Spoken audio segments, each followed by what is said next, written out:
अस्सलामुअलैकुम नाजरीन, आज हम अपनी वीडियो में हजरत बहलूल दानाए रहमतुल्लाह ताला अलैह के बारे में पेश कर रहे हैं। नाजरीन इकराम, हजरत बहलूल अक्सर कब्रिस्तान में बैठे रहते थे। एक रोज हारून का उस तरफ से गुजर हुआ। बहलूल पर निगाह पड़ी तो सवारी ठहराई और बोला, बहलूल क्या कर रही हो? कहने लगे, मैं ऐसे लोगों की मुलाकात को आया हूँ जो ना लोगों की गीबत करते हैं, न मुझसे कोई उम्मीद या तवक्को रखते हैं और न किसी को तकलीफ देते हैं। बहलूल ने वजाहत की। हारून ने गहरा सांस लिया।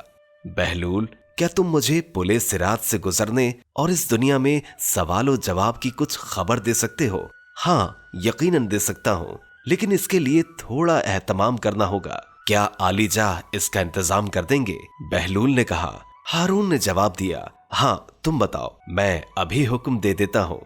बहलूल ने बताया, फिर आलिजा अपने मुलाजिमों को हुक्म दें कि वो यहाँ आग जलाए, इस पर एक बड़ा तवा रखें, इस तवे को गर्म होकर सुर्ख हो जाने दें। हारून ने फरमाने शाही जारी किया, बहलूल की फरमाइश को पूरा किया जाए। मुलाजिमों ने फौरन आग जला दी।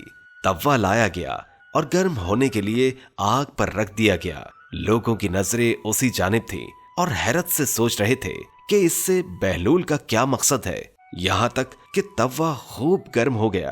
बहलूल ने कहा, आलीजा, पहले मैं इस तवे पर नंगे पांव खड़ा हूँगा और अपना तारुफ पेश करूंगा कि मेरा नाम क्या है, मेरा लिबास क्या है और मेरी खुराक क्या है।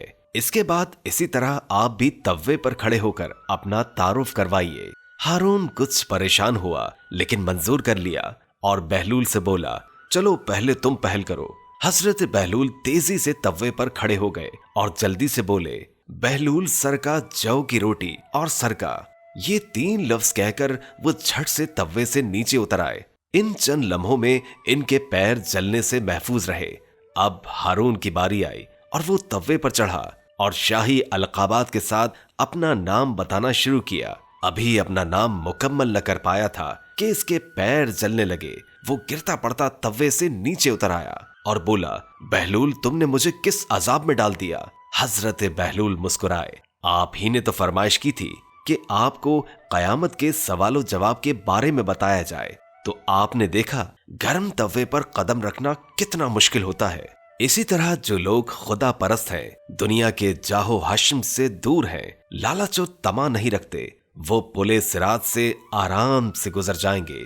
और जो दुनियावी शान और शौकत में डूबे हुए हैं, उन्हें इसी तरह अजाब से गुजरना होगा जिस तरह अभी आपको महसूस हुआ। हजरत बहलूल की एक दूसरी हिकायत आपके सामने पेश करते हैं।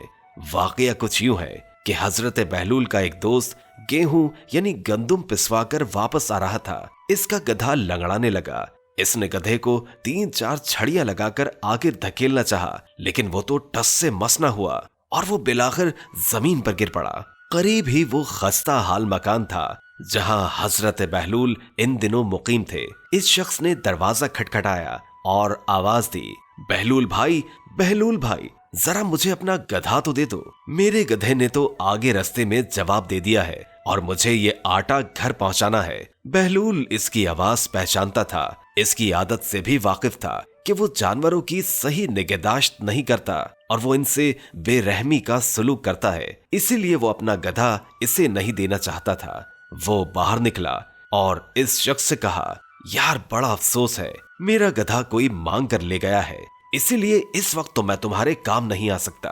अभी बहलूल के अल्फाज इसके मुंह में ही थे कि घर के अंदर से गधे की आवाज आने लगी।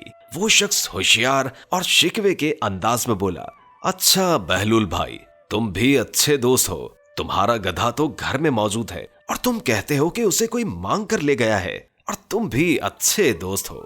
बहलूल ने फौरन जवाब दिया कि मेरा तुम्हारा 50 साल का साथ है और तुम मेरी बात पर यकीन नहीं कर रहे और गधे की बात मानने पर तैयार हो। नाजरीन इकराम, कहा जाता है कि फजल बिन रब्बी ने बगदाद में एक मस्जिद की बुनियाद डाली। फजल बिन रब्बी खलीफा हारून रशीद के अहम वज़रा में से एक वजीर था। खैर, वो अपने खर्चे पर इसे बनवाता रहा। जब मस्जिद की तामीर मुकम्मल हो गई तो मस्जिद के दरवाजे पर खुतबा लगाने की बारी आई। हजरत भी इस मौके पर आया। इससे पूछा गया, इस खुतबे पर कौन सी इबारत लिखवाई जाए। तो जाहिर है इस पर तो मेरा नाम ही लिखा जाएगा। फजल ने बड़े फख्र से कहा। हजरत बहलूल करीब ही खड़े थे, वहीं से पुकारे, हजरत फजल बिन रबी, क्या आप इस दीवाने को ये बताने की जहमत गवारा फरमाएंगे कि आपने ये मस्जिद किसके लिए बनवाई है?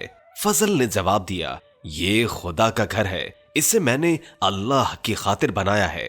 बहलूल मुस्कुराए, आपका फरमाना बजा है कि आपने ये अल्लाह के लिए बनवाई, तो फिर इस पर अपना नाम क्यों लिखवा रहे हो? फजल ने गुस्से से उसकी तरफ देखा।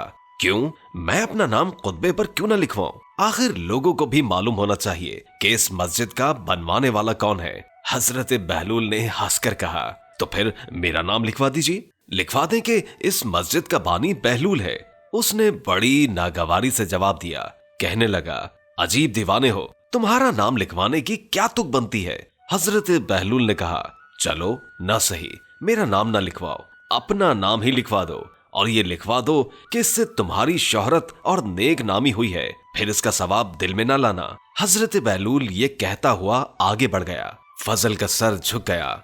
वो नदामत से बोला, बुलाओ, बहलूल को बुलाओ, और जो वो कहता है खुतबे पर वही लिख दो। लोग हजरत बहलूल के पीछे दौड़े और उससे पूछने लगे कि खुतबे पर क्या लिखवाया जाए। तो वो बोला, कुरान पाक की आयत से बेहतर और कुछ नहीं, इस खुतबे पर इसी को अदा किया जाए। फजल ने भी इसकी तारीफ की और तब मस्जिद के खुतबे पर आयत कुरानी लिखवा दी गई। नाज़रीन इकराम, हजरत बहलूल रहमतुल्लाह ताला अलैह के वाकयात के बारे में तीसरा वाकया यूं बयान किया जाता है कि हजरत बहलूल बाजार से गुजर रहे थे।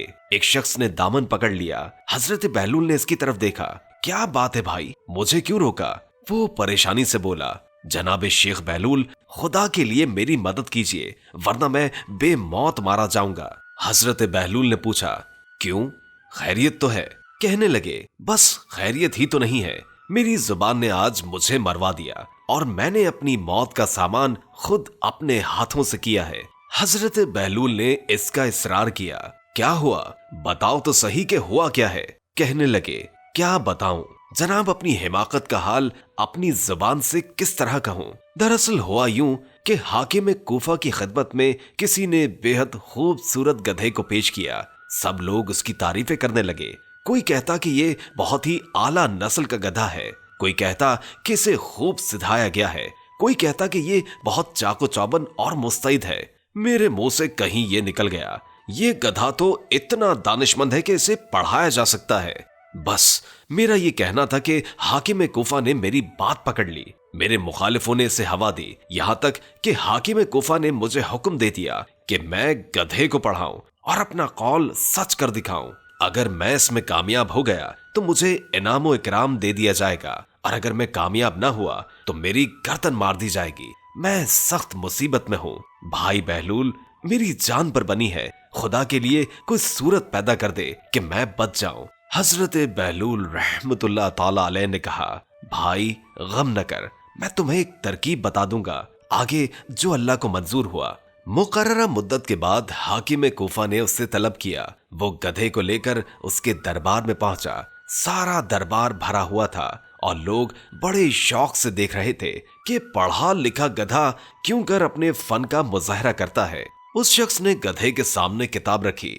गधा सफ़े उलटने लगा। आहिस्ता आहिस्ता वो तमाम सफ़े उलट गया और जब किताब बंद कर चुका तो उसने जोर से पुकारा, ढींचू ढींचू, जैसे गधे पुकारते हैं। हाजरीन और हाकिम हैरान रह गए। उन्होंने तस्लीम कर लिया कि गधा तमाम किताब पढ़ चुका है और अपनी जुबान में इसका ऐलान भी कर रहा है।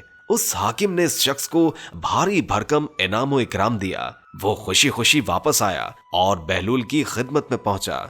जनाब बहलूल, ये इनाम व इकराम ये सब आपका हक है। अगर आप मुझे वो तरकीब न बताते तो मैं अपनी जान से भी जाता। हंसते बहलूल ने बेनियाजी से कहा, नहीं भाई, ये इनाम व इकराम तुम्हें ही मुबारक हो। मैंने तो सिर्फ तरकीब बताई थी, गधे के साथ मेहनत तो तुमने की थी।